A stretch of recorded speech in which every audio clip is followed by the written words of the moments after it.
SpaceX could be one of the biggest IPOs in history, but most people don't understand what an IPO actually is and how the process works. An IPO, or initial public offering, is when a private company lets public buy shares for the very first time. So instead of only venture capital firms and private investors owning SpaceX, regular investors could finally buy a piece of the company too. But companies don't go public for attention.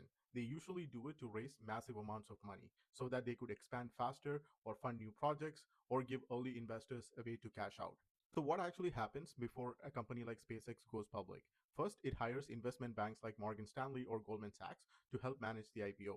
Then, SpaceX has to open its financial to regulators and investors, showing revenue, risks, debt, profits, and how the business basically operates. After that, usually executives go on what's called a roadshow, basically pitching the company to major investors to build excitement and demand. Then comes the hardest part, figuring out what SpaceX is actually worth.